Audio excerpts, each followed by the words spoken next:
My country lay within a vast desert. When the sun rose into the sky, a burning wind punished my lands, searing the world. And when the moon climbed into the dark of the night, a frigid gale pierced our homes.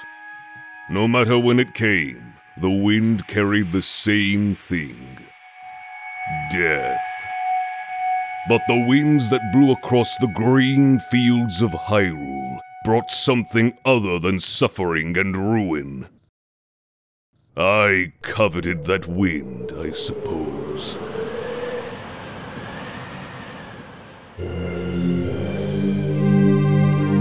The haunted wasteland, the desert of mystery, the Gerudo Desert. No matter what form it takes, the sands to the west remain an unforgiving, inhospitable barren that confounds and drains those who traverse its dunes. It is here that the Gerudo, Hyrule's legendary clan of thieves, made their home, and where the king of evil, Ganondorf, was born.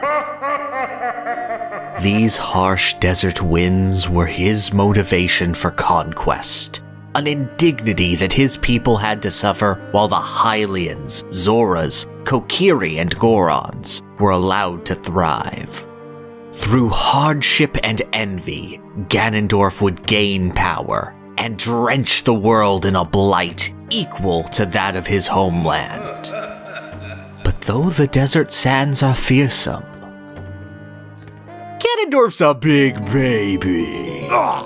The Gerudo Desert has proven itself to be a fearsome obstacle whenever it shows up, but one that can always be carefully conquered. And in the far-flung future of Breath of the Wild, ages from the Mad King's first bid for power, the desert hasn't become any more welcoming, but the Gerudo have been allowed to flourish, leading to one of the most culturally rich, mechanically inspired, and conceptually elevated areas in the entire Zelda series. Though deserts have long since existed in the Zelda franchise, both in release date and in timeline, the earliest introduction to the Gerudo tribe and their connection with their homeland is Ocarina of Time. Hello. And at a glance, the straits of the tribe are exactly as dire as Ganondorf's words would imply. The valley and desert the Gerudo inhabit are desolate places, devoid of much life past the few creatures that can survive around the rare oasis, and the ghosts of those buried under the sands. Storms rage throughout the desert, constantly inhibiting the Gerudo from visiting the Desert Colossus, their one place of worship toward their unique deity, the Goddess of the Sand. And worse, they are diplomatically trapped within their homeland. The tribe swore fealty to the King of Hyrule after the Hyrulean Civil War years ago, and travel and cultural exchange between the regions of the world became virtually non-existent in its wake. In turn, each of the races of Hyrule mostly kept to their own domains. But while the Kokiri enjoyed an endless childhood in their forest home, the Zoras an aquatic paradise, and the Gorons...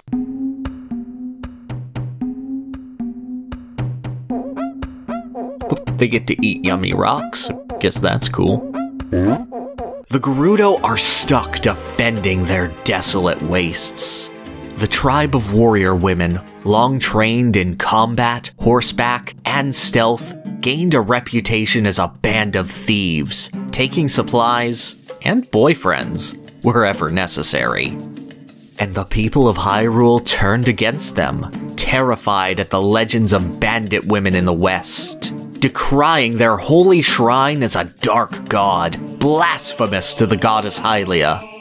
Under such pressure, it's no wonder that many turned to their king, the one Gerudo male born to the tribe every 100 years, Ganondorf Dragmire, and worshipped him as a living god.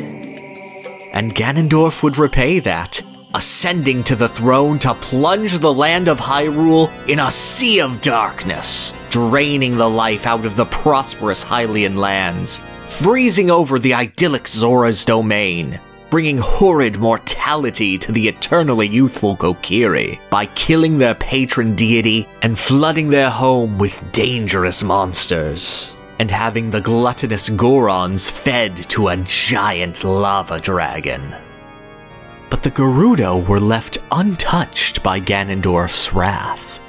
His people lost nothing, but gained nothing but to see the world dragged down to the suffering they themselves had endured. Those anguished screams. I can't help but find some satisfaction in them. Yet even underneath the King of Evil, the Gerudo are not such a pitiable people to only lick the sand from his boots. The Gerudo are a proud warrior race, constantly training and honing their own skills, keeping vigil over potential invaders to their lands, even training in horseback archery competitions for sport and glory. Unlike their leader, they keep growing strong, and accept others when strength and respect is matched in turn. Their second-in-command, Naboru, senses the darkness within Ganondorf's heart and tries to take action to counteract him, and is unlucky that Ganon's mommies are evil JoJo villains with colored hair, and turn her into a mini-boss for her insolence. The Gerudo as a whole are even able to respect Link, the hero of time working to counteract their leader and the man invading their Amazonian fortress, after he manages to best a few of their warriors, inviting him to train with them and letting him move about freely despite their prior hostility. In spite of the hand they've been dealt and what Ganondorf, Hyrule as a whole, and even their own first impressions would lead you to believe, the Gerudo don't lament their lot in this world. They grow strong from their environment and learn how to thrive in it. And when their evil king is slain, they celebrate with all the other clans and races of Hyrule, looking for a potential harmonious future where they can walk as equals and sisters with the rest of the world. And this exact conceit is what Breath of the Wild's Gerudo Desert is all about. When Link first enters the Wastes, if he's coming from the Gerudo Canyon, he's warned pretty quickly of the harsh elements surrounding the land. And indeed, the massive wasteland is just as unforgiving as Ganondorf described so many ages ago.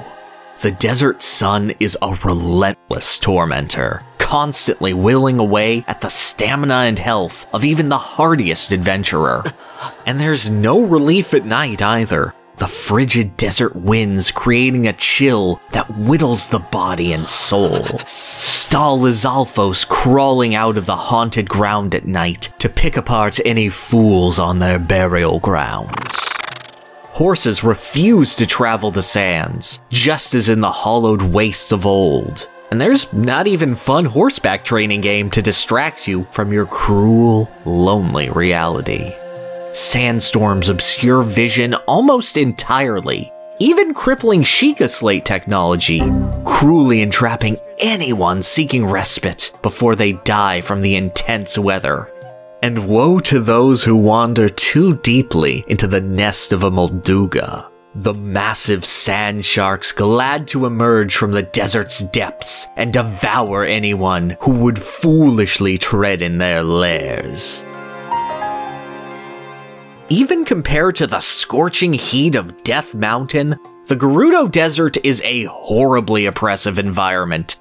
Death just a few minutes away at every turn. A place where no one in their right mind could even live in, much less would want to. But there is beauty to this horrible desert, and you don't have to squint to see it. The Gerudo might not be in as cozy of an environment as the Zora or Rito, but to say they're struggling? No. They far overcome the excuses Ganondorf staked his entire revolution on. The tribe has constructed a town, bountiful in natural water and temperate enough to ignore the harsh conditions of the surrounding desert. Even beyond that, they've learned to harvest and sell hydromelons, sun shrooms, chill shrooms, volt fruit. In the desolate conditions the sands provide, the Gerudo have found gifts from nature that can survive in it, just like them. And through these, they're able to counteract the horrible heat, chill, and even lightning storms brought about by that pesky divine beast wandering around that the desert brings on. Heck, they've even found a way to turn the sands into their playground, taming the sand seals native to the desert's gate, and having the friendly beasts pull them through the desert on shields, creating sand surfing. Sand surfing rules! Not only does this have an obvious speed-based practical use, but the Gerudo have turned it into a sport. Championships held for the fastest and most adept sand surfers to compete, at which... Oh, hello, ma'am. You're real good. You're real good at, hi. And that is the greatest triumph of the Gerudo, the development of their culture. The harsh landscape of the desert was, before, used as an excuse for the brutish and nearly criminal lifestyle of the Gerudo. Thieves far too intimidating for anyone else to approach. Their worship and magics decried as a blight by the prosperous Hylians. But here in Gerudo Town, worship of the 7 heroines, guardians of the Gerudo people, is allowed openly, their statues proudly standing in the sands of the desert. They still keep up their traditions. Only women are allowed in the city proper, and the race is certainly filled with trained warriors.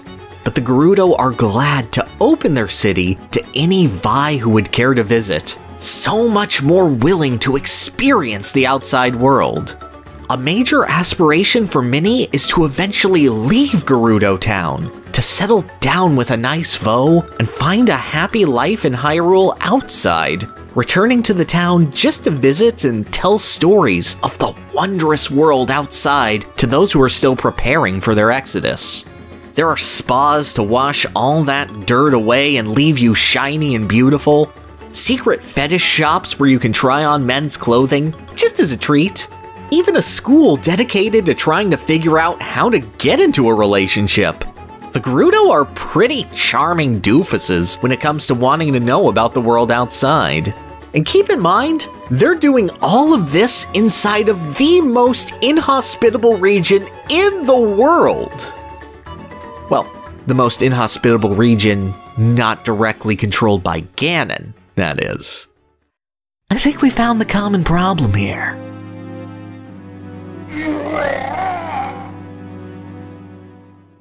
This is what I love most about Breath of the Wild as a whole. Elements from previous Zelda games are taken and put in here. The environment, the lore, the previous character motivations from legends long past, and have been twisted into not a little dungeon or a couple of characters reflecting on that past, but an entire history for its races to grow from. The simple inspirations games like Ocarina of Time and Wind Waker left for the Zora, Rito, and Gorons have been expanded in ways that make them feel so rich, so fulfilled, so... Floor ice cream gives you health! The Gorons are nice, but the Gerudo, they're something special. The other races of Hyrule have obvious physical traits that inform how their societies and cultures grow. Or are Hylians who are just portrayed as pretty normal fantasy folk, all things considered. But the Gerudo have always been shown in this harsh light. Thieves that either need to be won over to the hero's side, get put in their place, or are totally wiped off the map, only legends of their hardship remaining. The Gerudo of Breath of the Wild understand this, acknowledge this, and grow stronger and healthier having overcome it. Gerudo Desert is exactly as horrible of a place as it's always been. The Gerudo don't have any natural physiological advantages that allow them to overcome it other than historically tough. They've been pigeonholed into a victimized role of needing to fight and steal to get by for centuries. And they overcome it. In fact, the only things holding them back are the Yiga clan, a band of thieves representing the sort of values they used to hold, and the lingering wrath of their old king in the form of Thunderblight Ganon. I like that. Now I can take this personally. And both of those are overcome through your intervention, using all of the skills the Gerudo have developed to traverse the sands to beat the Yiga Grandmaster and tame the Divine Beast. In truth, the Gerudo always had all of the tools they needed to thrive. The only thing holding them back was leadership that could only envy the bounty of others, rather than revel in their own strength and look to others for improvement. And all of this being expressed so considerately through gameplay, through lore, through the way the Gerudo Desert has always been, and the new way the Gerudo have managed to overcome it. I can only hope that Tears of the Kingdom and any future Zelda titles are able to celebrate legacy and write new chapters in that legend so carefully. Because in creating new life for the Gerudo in their baleful Badlands, we've managed to find the perfect way to design for adaptability. The wind, it is blowing.